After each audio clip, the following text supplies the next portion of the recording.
Bismillahirrahmanirrahim. Assalamualaikum warahmatullahi wabarakatuh. Anak-anakku yang saya banggakan, dalam video pembelajaran mata pelajaran administrasi sistem jaringan, saya akan memberikan materi suplemen yang mendukung materi mengevaluasi kontrol panel hosting. Materi yang akan kita bahas di video pembelajaran kali ini yaitu website. Baik, pada website itu ada beberapa unsur pendukungnya yang harus kita ketahui supaya kita paham benar-benar tentang website dan bagaimana cara membuat website mulai dari persiapan dari awal.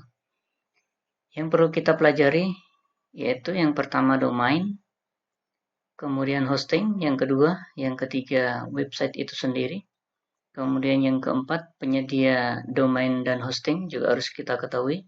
Dan kontrol panel hosting sebagai manajemen untuk website. Baik, kita lanjut untuk bagian yang pertama, yaitu tentang domain.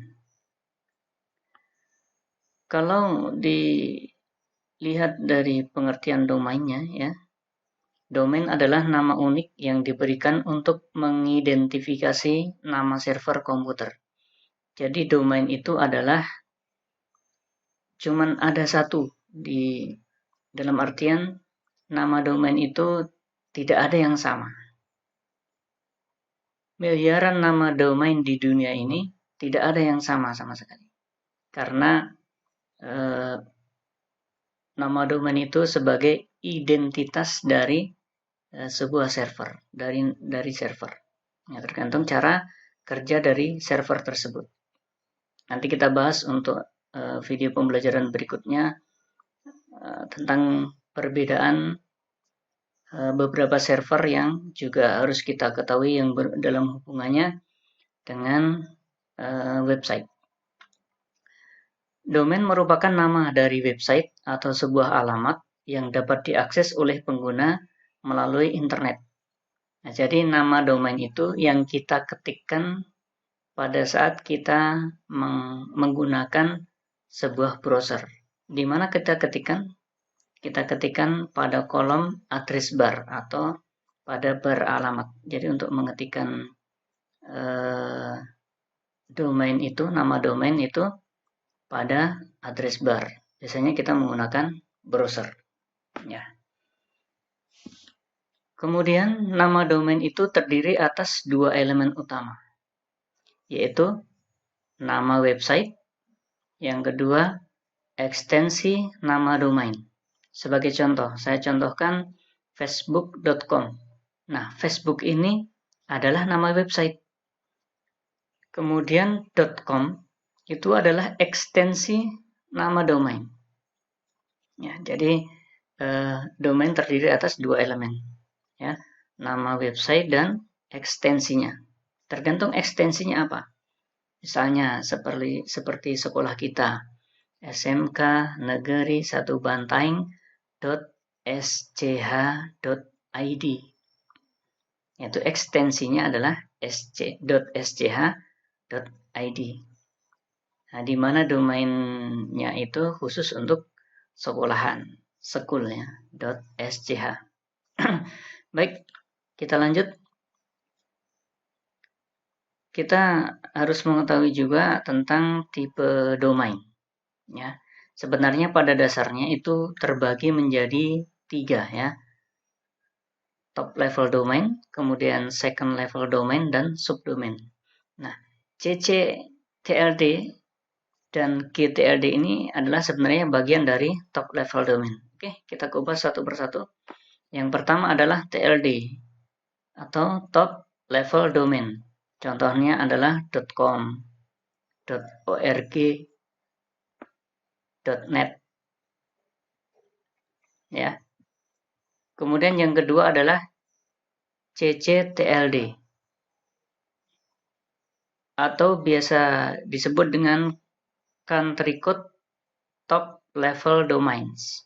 Contohnya adalah .us, terus .jp. .us itu adalah Amerika Serikat, United States. .jp itu adalah untuk country code-nya Jepang. Ya. Kalau Indonesia adalah .id, itu untuk country code-nya top level domain Indonesia. Baik, kita lanjut ke GTLD atau Generic Top Level Domain. Ini GTLD ini biasanya digunakan untuk domain yang khusus. Contohnya .edu, berarti digunakan untuk pendidikan atau education. Kemudian .mil, mil itu digunakan untuk militer. Kemudian .gov atau gov digunakan untuk pemerintahan. Ya. Kalau untuk pemerintahan di Indonesia menggunakan .go.id, itu untuk pemerintahan di Indonesia. Oke, kita lanjut ke 4, yaitu second level domain. Kita lihat di sini. Contohnya adalah .co.uk. .co.uk ini adalah untuk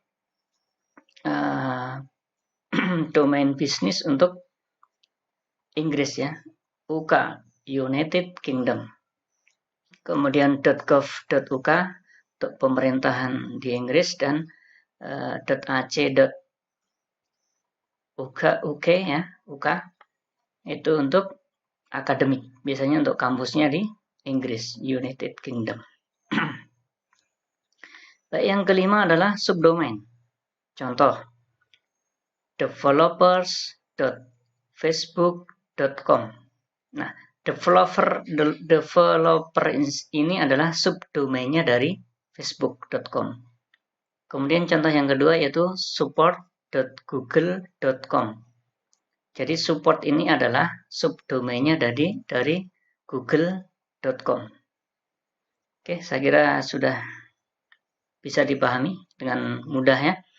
Kemudian lanjut ke bagian kedua, yaitu hosting. Ya. Kita perhatikan pengertian hosting. Hosting adalah sebuah layanan berupa space atau tempat pada suatu server yang digunakan untuk menyimpan file atau data website agar dapat diakses secara online. Jadi file website itu yang disimpan pada hosting itu berupa video, bisa berubah gambar, atau email, atau script, atau aplikasi, dan database. Jadi hosting ini adalah sebuah tempat untuk menyimpan file-file yang akan ditampilkan pada website. Di mana tempat itu? Tempatnya itu adalah berupa server secara fisik. Nah, jadi di dalam server itu file-file yang akan ditampilkan pada website itu akan disimpan. Jadi itulah yang disebut dengan hosting, tempat penyimpanan file-file yang ditampilkan pada website. Oke, kita lanjut ke bagian yang ketiga, yaitu website.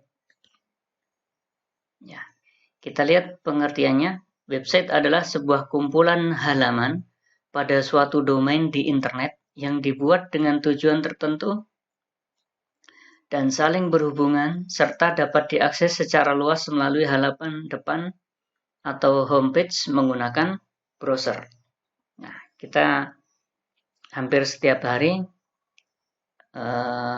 mengakses website, berbagai macam website yang sudah pernah kita akses. Contohnya google.com atau google.co.id, facebook.com, kemudian situs-situs atau website yang lain, misalnya website game, atau website tentang berita, misalnya detik.com. Nah, itu adalah sebuah website. Website itu adalah apa yang tertampil pada saat kita mengakses di browser. Kita mengetikkan nama domain, kemudian akan muncul sebuah website. Itu jadi konten dari tampilan pada saat kita mengakses domain, itulah yang disebut dengan website. Website bisa menampilkan apa saja. File apa saja bisa ditampilkan. File apakah itu file suara, ataukah dalam bentuk teks, bentuk gambar, bentuk video, bisa ditampilkan semuanya pada sebuah website dan bisa diakses secara online. Oke, kita bahas lagi supaya lebih detail. Kan kita gabungkan dari 3 bagian tadi yang sudah kita bahas, yaitu tentang domain, hosting, dan kontennya. Nah, ini kita gabungkan pada unsur-unsur website. Unsur-unsur website artinya pada saat kita akan membuat website, akan membangun sebuah website, kita harus memiliki 3 unsur ini. Yang pertama, domain. Kalau diibaratkan sebuah toko, domain adalah nama tokonya.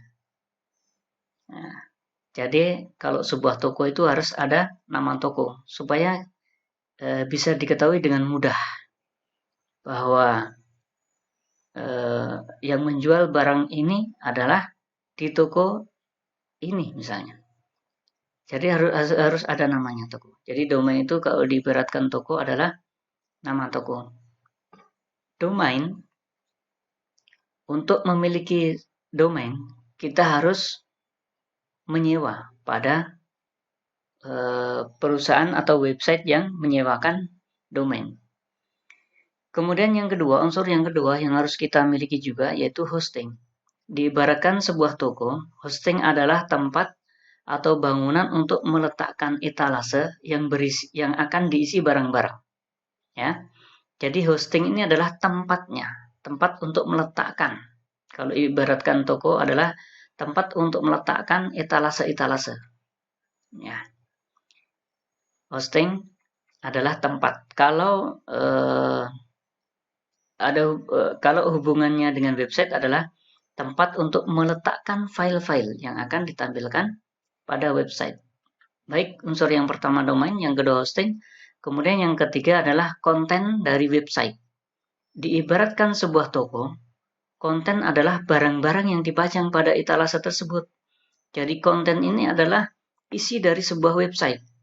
Kontennya apa saja? Bisa berupa berita, bisa berupa video, bisa berupa tutorial, bisa berupa MP3 atau suara, dan sebagainya. Jadi perlu diingat bahwa unsur-unsur pada saat kita akan membangun website itu adalah yang pertama domain, ya, kita harus menyewanya. Kemudian hosting, kita harus menyewanya juga, dan konten dari website itu sendiri. Nah, kalau konten dari website kita bisa membuat sendiri, ya, baik dengan pemrograman atau dengan HTML biasa atau pemrograman PHP. Nah, bisa juga membeli. Jadi website ini juga bisa kita beli. Banyak penyedia toko-toko penjual atau melayani penjualan website. Nah, itu unsur-unsur 3 unsur itu yang harus ada pada website. Jadi untuk membangun sebuah website itu tidak semudah yang kita bayangkan. Ya, kita harus memiliki domain, memiliki hosting, dan kita harus membuat konten dari website itu. Baik, kita lanjut kepada bagian yang keempat, yaitu penyedia domain dan hosting. Nah, sebenarnya penyedia domain dan hosting itu merupakan perusahaan yang memberikan pelayanan untuk transaksi penyewaan domain dan hosting dalam jangka waktu tertentu. Jadi domain itu kita sewa untuk jangka waktu tertentu. Bisa per 3 bulan, bisa per tahun atau 2 tahun. Jadi apa yang akan terjadi ketika masa berlakunya sudah habis, kemudian kita belum melakukan perpanjangan penyewaan domain. Nah, kerugian yang akan kita dapatkan pada saat nama domain kita yang sudah kita daftarkan, yang sudah kita miliki itu akan dipakai oleh orang lain. Sehingga kita tidak bisa memperpanjang nama domain yang sama. Itu kerugiannya. Jadi sebaiknya sebelum masa sewanya habis atau masa berlakunya habis, kita harus memperpanjang. Di mana pada perusahaan penyewa domain tersebut. Di sini saya berikan contoh beberapa penyedia domain dan hosting yang bagus dinilai oleh banyak pengguna. Contohnya yang pertama adalah rumahweb.com, kemudian idwebhost.com, niagahoster.co.id, hostinger.co.id, siteground.com, exabytes.co.id, domainesia.com. Nah, sebenarnya perlu kita ketahui bahwa domain dan hosting itu ada yang gratis sebenarnya. Ada beberapa website yang menyediakan secara gratis, tetapi kekurangannya yaitu kita tidak bisa membuat nama domain kita sendiri. Ya, kita harus mengikuti nama domainnya penyedia domain dan hosting yang gratis itu. Sebagai contoh, penyedia domain dan hosting yang gratis, contohnya adalah Blogger. Jadi namanya tetap menggunakan, jadi kita bisa menggunakan subdomainnya saja. Misalnya, contohnya domain atau alamat blog saya yaitu pakwit.blogspot.com.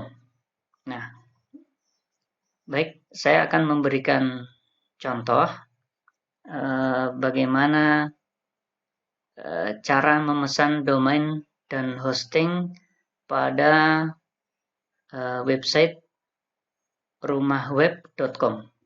Ya, baik.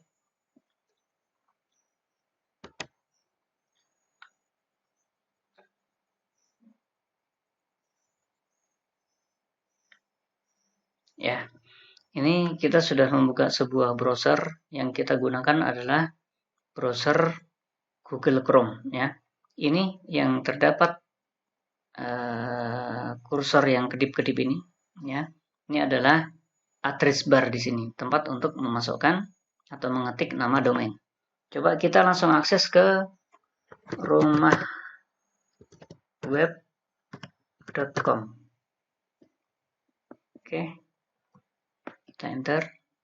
Kita mengakses rumahweb.com. Kita ketikkan, ya, kemudian kita enter, maka akan tampil sebuah isi dari website dari rumahweb.com. Nah, inilah tampilan dari website rumahweb.com. Nah, kita akan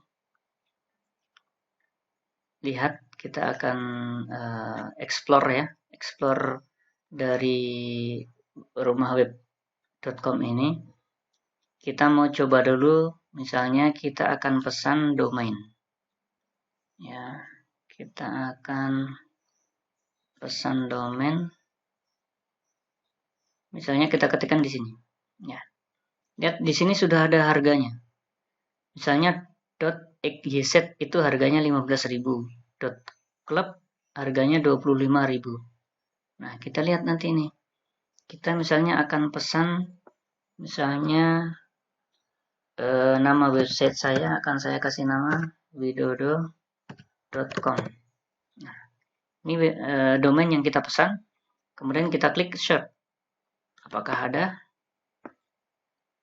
Kita lihat pada pencarian di websitenya rumahweb.com. Nah, belum muncul ya.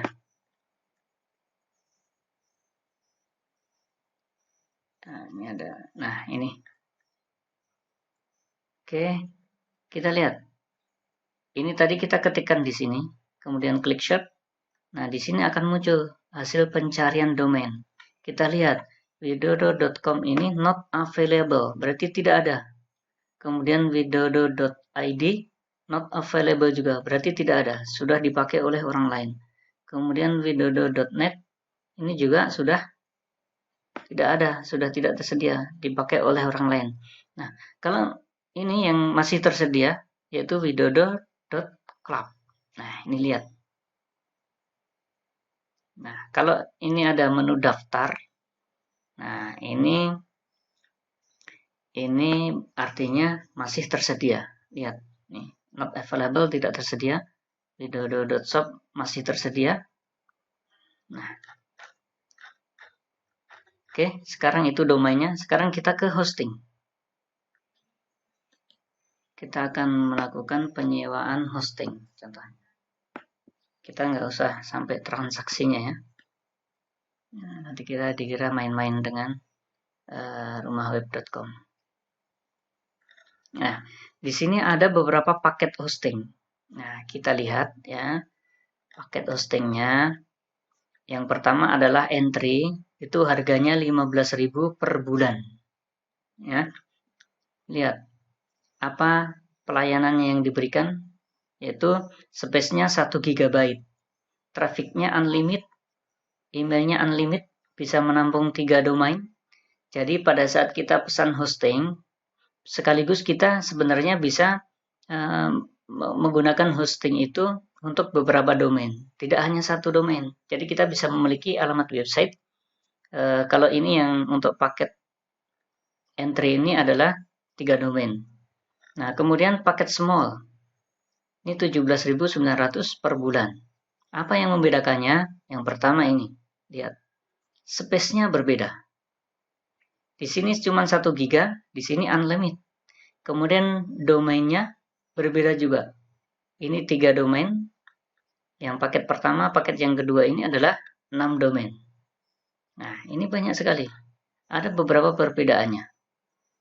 Ya, begitu juga dengan paket ini, medium. Ini ada perbedaannya juga. Ya, kita lihat. Nah, coba misalnya kita akan melakukan pesanan ini yang medium misalnya. Nah, apa yang tersedia di sini? Nah, kalau kita memilih hosting, kita disuruh memasukkan lagi nama domainnya. Misalnya saya ganti dengan widodo.marsudi.com misalnya. Saya ganti. Kita lakukan search. Ya, muncul iklan. Nah, kita lihat di sini perbedaannya. Ini widodo.marsudi.com masih tersedia. Harganya berapa? 125.000 per tahun. Kita coba klik daftar. Nah, coba lihat. Nah, lihat ini. Ini harganya yaitu 17.900 ya per bulan tadi. Ini ada beberapa fasilitasnya. Nah, sampai dilakukan nanti transaksi. Baik itu salah satu penyedia atau perusahaan penyedia domain dan hosting. Nah, itu salah satu contohnya. Nanti bisa kita kupas tuntas lagi di pertemuan berikutnya atau bisa kita diskusikan di dalam grup chat kita. Baik, kita lanjut pada bagian yang terakhir, yaitu bagian yang kelima, kontrol panel hosting. Jadi urut-urutan langkahnya adalah seperti ini ya. Tadi kita sudah melihat di penyedia domain dan hosting, kita melakukan sewa domain dan hosting dulu ya pada perusahaan itu. Kemudian setelah kita menyewa hosting, domain dan hosting, kita akan mendapatkan akun untuk mengakses kontrol panel hosting. Nah, kontrol panel hosting itu adalah panel kontrol layanan host web yang memberikan tampilan grafis dan peralatan otomasi yang dibuat untuk memudahkan pengelolaan proses hosting pada sebuah website. Bahwa intinya, control panel hosting itu adalah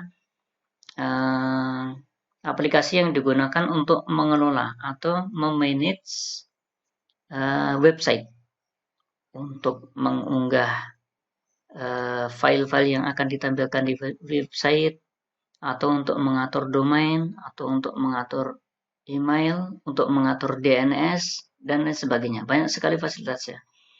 Nah, salah satu contohnya yang paling banyak digunakan control panel hosting adalah cPanel.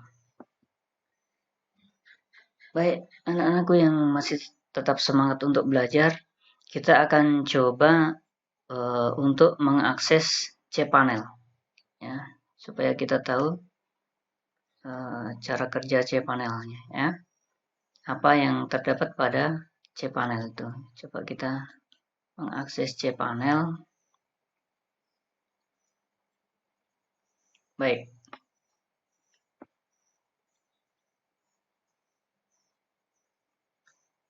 Ini adalah tampilan dari cPanel.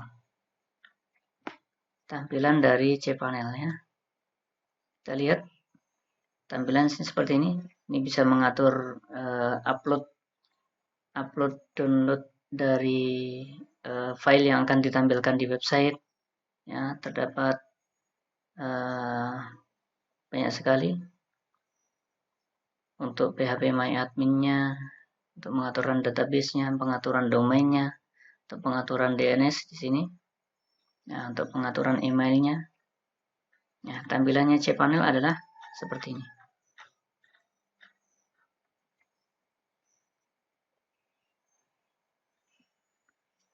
Baik, anak-anakku, materi tentang website, bagaimana cara membangun website mulai dari awal, ya, yaitu dengan menyiapkan untuk memiliki domain, kemudian menyiapkan hosting, dan kita harus menyiapkan website juga atau konten dari website itu sendiri.